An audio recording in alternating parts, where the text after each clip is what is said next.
You know, at some point, you got to stop forcing the relationship.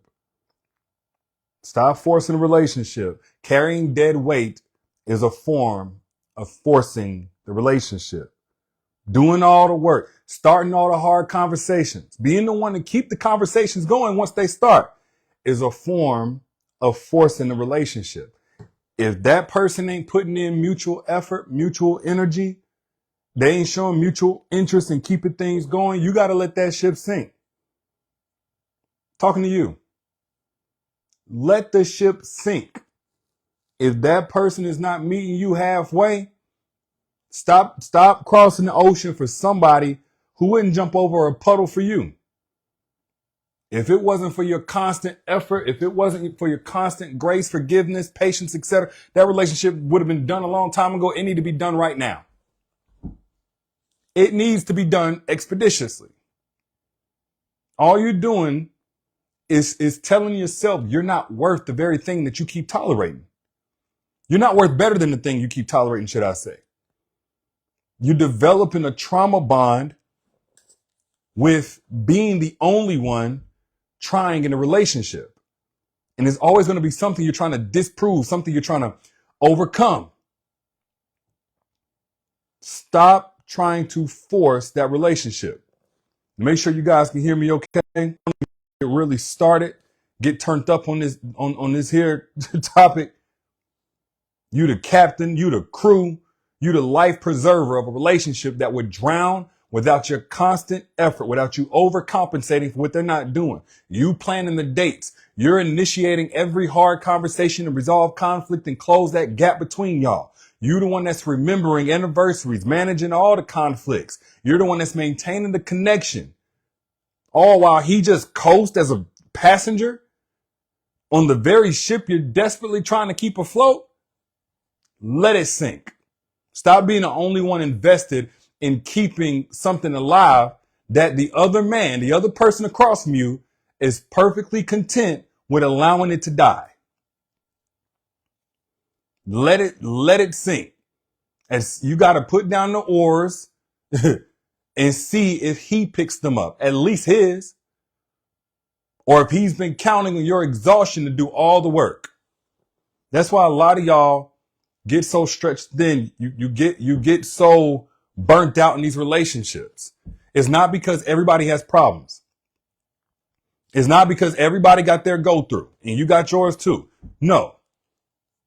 It's because you're not really saving a relationship. It's because you're enabling his laziness by making his effort optional. That's why. Utiva says it's already over with him. I'm not forcing it ever again.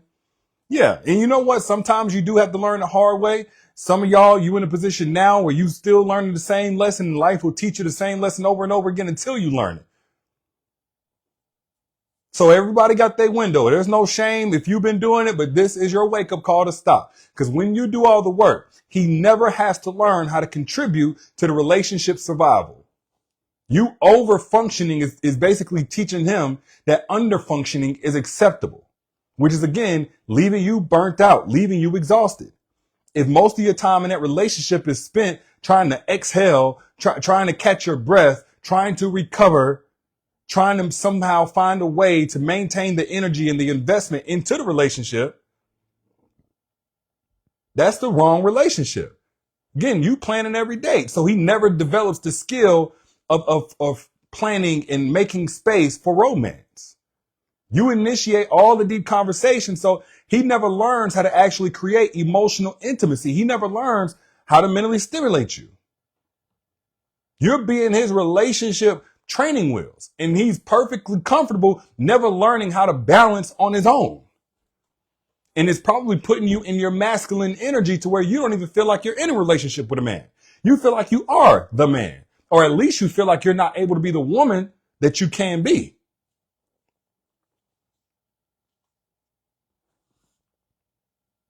If I'm speaking facts, let me know down in the comments, because you've been there before and you know that I'm speaking facts.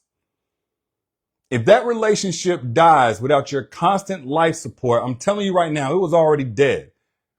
You were just too busy performing CPR to notice. Healthy relationships, they are self-sustaining with mutual effort. That means both people doing their part. They're not dependent on one person's heroic measures. They're not dependent. One person doesn't have to put the relationship on their back when it's healthy. So your desperation to keep it alive is preventing you from seeing that it's not naturally viable, meaning it's not worth your burnout and exhaustion. So when you stop texting first, the conversation dies. I'm talking to you. When you stop planning the outings, nothing happens. Y'all don't go out at all. When you stop bringing up issues, problems never get resolved. The relationship only exists at that point because you are artificially maintaining it. You're keeping it on life support instead of pulling the plug, realizing that it's a vegetable. A partnership that requires one person to do all the work to survive is not a partnership. It's a performance. It's a performance with an unappreciative audience.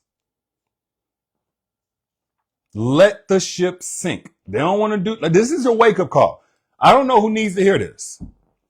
Because it's easy to let our empathy, optimism, wishful thinking, desires, etc. take over and blind us from the reality of what that person is doing to also deserve this thing that we are desiring.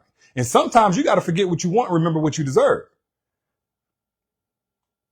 You working hard on a relationship and he's perfectly fine with that and balanced. His comfort with your over-functioning reveals his true level of investment in the partnership. So he's not struggling to contribute because he doesn't see the lack of contribution as a problem.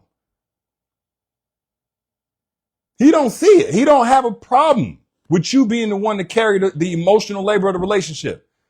You the one doing all of this work to research all of the ways to improve the relationship, improve communication, improve the sex, improve the non-sexual connection, improve this, that, and the other. You doing all of this stuff. You researching everything. You looking up everything. He's researching fantasy football. You're reading books about communication. He's playing video games. You planning your future together while he's living day by day, keeping you uncertain about the future. And I'm here to tell you, the person that cares more will always work harder. And he's content letting you care enough for the both of you. Time to get out. This ain't a message of bitterness. This ain't a message of hate. This ain't a message of bashing anybody. It's a message of rescuing you. Salvaging the version of you that knows she deserves somebody who's going to meet her halfway. Because otherwise you're letting that die. You're letting that version of you, you're letting that standard die. The more you grow tolerance for less. And what happens is, and a lot of people don't understand this, you end up developing a soul tie with this man to where every relationship going forward is going to be affected. You're going to feel like it's too good to be true when a man is willing to meet you halfway. You're going to feel like something is suspicious. You're going to sabotage. It may even feel boring whenever a man is willing to meet you halfway. And I know some people say, well, Derrick, that could never be me. I see it all the time. You get so used to a toxic connection, a toxic attachment, and it don't mean there's abuse and cheating all over the place. It might just be a man who's not doing his part.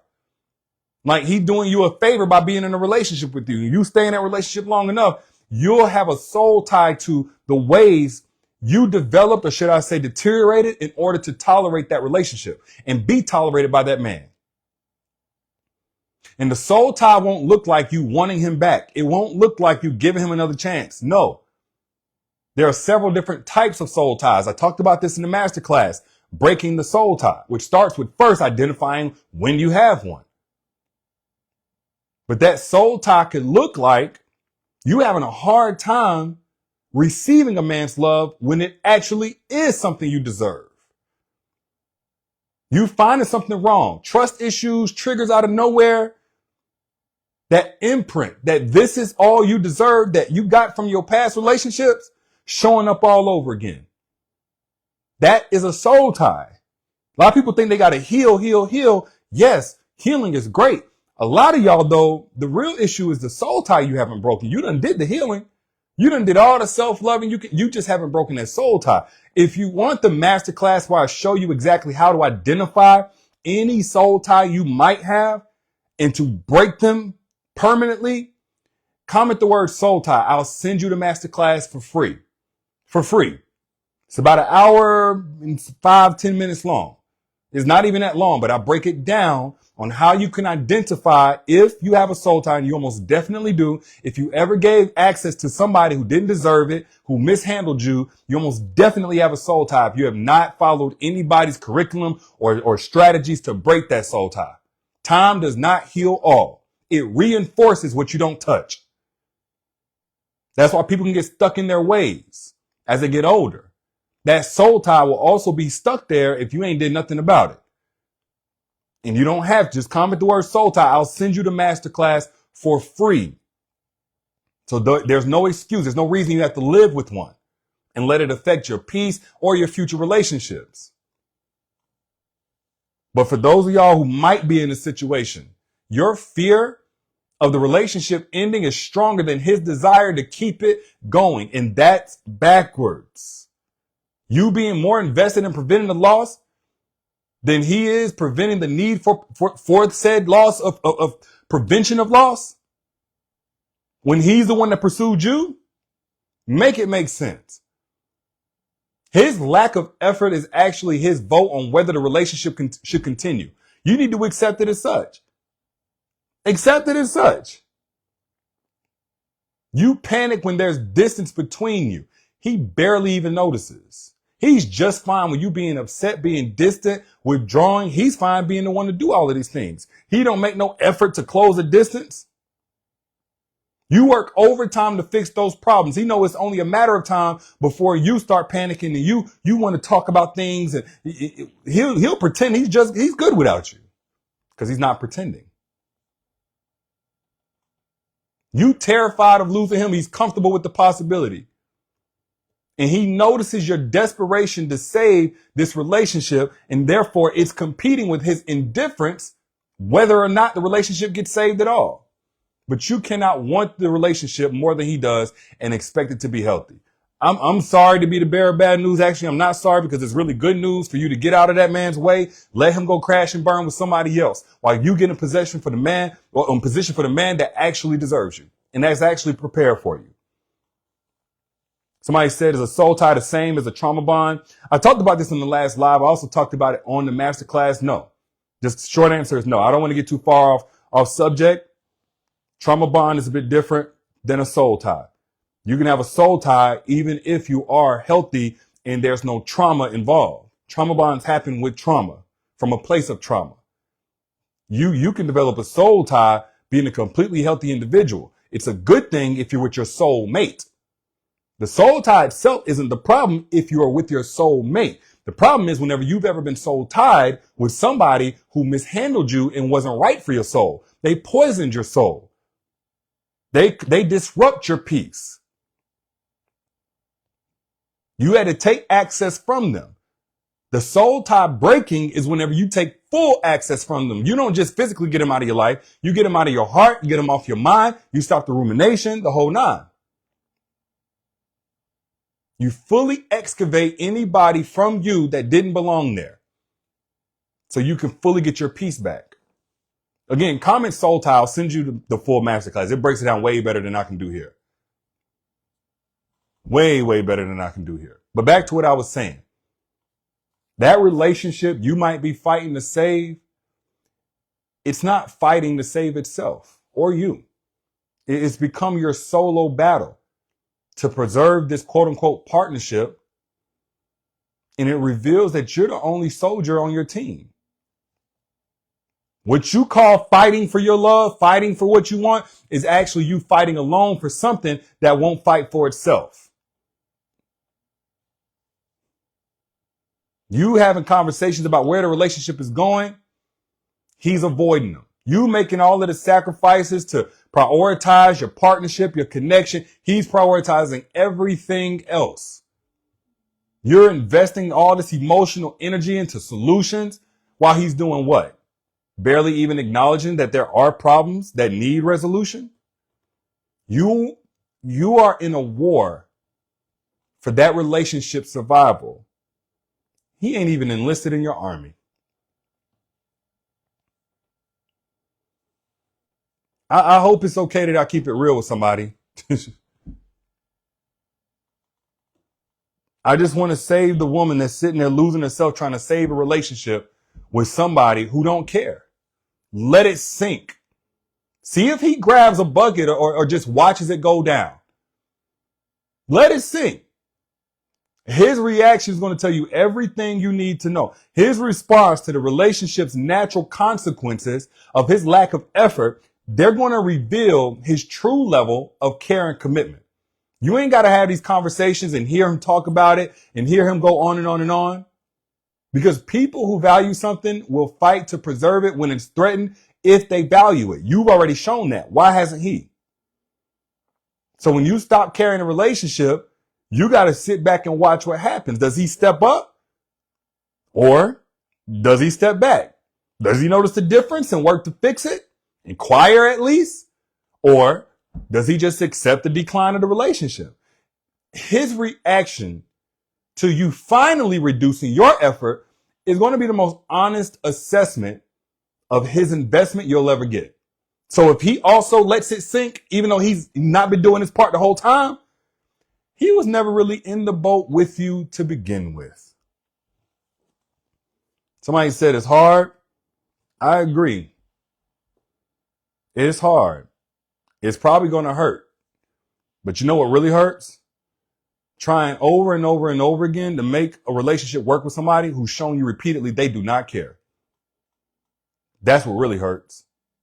So stop being the only one who's making all the effort. Let it sink. Let it sink. Again, you are not saving a relationship. You are enabling his laziness by making his effort optional.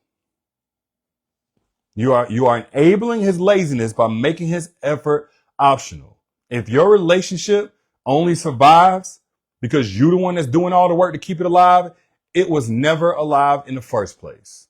You ain't saving anything that's worth saving. You're prolonging something that should naturally end. That's what you're doing. A true partnership it's not one that requires one person to do everything. That's a performance.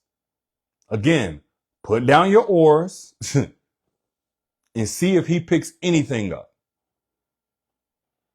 Or is he okay letting you be exhausted, kicking a dead horse, hoping that it gets up and walks again? Those are just my thoughts, though. Y'all know I'm your internet big bro. I got your back. And if this was something that you know is true, whether for you or somebody else, put your money away. All I ask is that you pay it forward so somebody else can be blessed by this message the same way you got blessed. And find a little arrow down here at the bottom and hit the share button so you can pay it forward to somebody else. It'll take you a couple of seconds and that good karma gonna bless you. Again, if you want more when it comes to breaking the soul tie, we talked about that lightly. If you want the deep dive on how to break a soul tie, identify any and all soul ties and get rid of them for good, click that link that you see pinned down here at the bottom or just comment the word soul tie. I'll send you the masterclass for free. Breaking the soul tie masterclass. Thank me later. Y'all be good. Peace.